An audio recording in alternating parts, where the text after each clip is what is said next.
गं गणपते नमः। आप सभी का आपके अपने चैनल हिंदी स्टोरी बुक पर बहुत बहुत स्वागत है। आप सभी पर ईश्वर की कृपा सदा बनी रहे। आज इस वीडियो में हम आपको बताएंगे कि वह 3 लोग कौन हैं जिन्हें माता सीता ने श्राप दिया था और वह श्राप आज भी उन्हें भुगतना पड़ रहा है। वाल्मीकि रामायण में माता सीता द्वारा गया में राजा दशरथ जी के पिंडदान को लेकर एक प्रसंग मिलता है।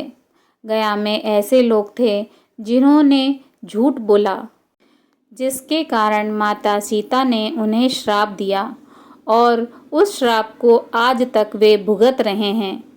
इसलिए यह जानना जरूरी है कि साक्षी के वक्त झूठ बोलने से पाप लगता है। इस संबंध में आइए सुनते हैं रामायण की एक कथा। एक बार वनवास के दौरान भगवान श्री राम, लक्ष्मण और माता सीता पितृपक्ष के दौरान श्राद्ध करने के लिए गया धाम पहुँचे। वहाँ श्राद्ध कर्म के लिए आवश्यक सामग्री जुटाने हेतु श्री राम और लक्ष्मण नगर की ओर चल दिए। उधर दोपहर हो गई थी। पिंडदान का समय निकला जा रहा था और माता सीता जी की व्यग्रता बढ़ती जा रही थी।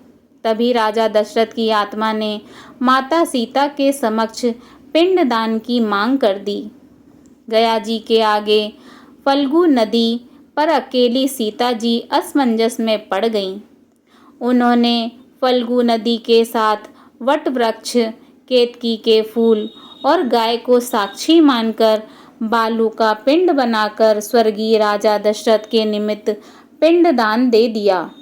थोड़ी देर में भगवान श्री राम और लक्ष्मण लौटे तो माता सीता ने कहा कि देरी के कारण समय निकला जा रहा था, इसलिए उचित समय पर मैंने स्वयं पिंडदान कर दिया।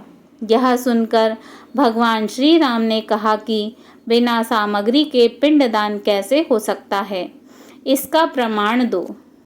तब माता सीता जी ने कहा कि यह फल्गु नदी की रेत, केतकी के फूल, गाय और वट वृक्ष मेरे द्वारा किए गए श्राद्ध कर्म की गवाही दे सकते हैं, लेकिन फल्गु नदी, गाय और केतकी के फूल तीनों इस बात से मुकर गए। सिर्फ वट वृक्ष ने सही बात कही। तब माता सीता जी ने राजा दशरथ जी का ध्यान करके उनसे ही गवाही देने की प्रार्थना की। राजा दशरथ जी ने माता सीता की प्रार्थना स्वीकार कर घोषणा की कि सही वक्त पर सीता ने ही मुझे पिंडदान दिया। इस पर भगवान श्री राम आश्वस्त हुए, लेकिन तीनों गवाहों द्वारा झूठ बोलने पर माता सीता जी ने उनको क्रोधित होकर श्राप दिया कि फल्गु नदी, जा, तू सिर्फ नाम की नदी रहेगी, तुझमें पानी नहीं रहेगा।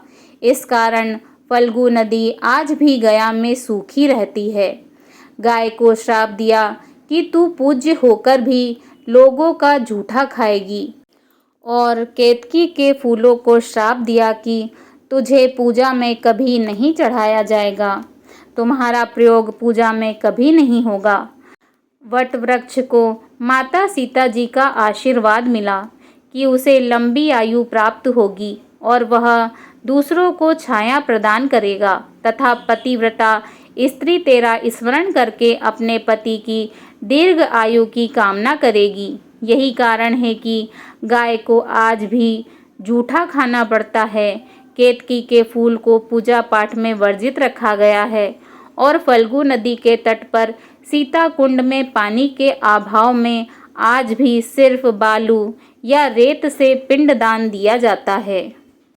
अगर आपको यह वीडियो पसंद आया हो तो प्लीज़ कमेंट बॉक्स में जय सिया राम लिखना ना भूलें और मेरे चैनल को लाइक और सब्सक्राइब करें। धन्यवाद। जय सियावर रामचंद्र की।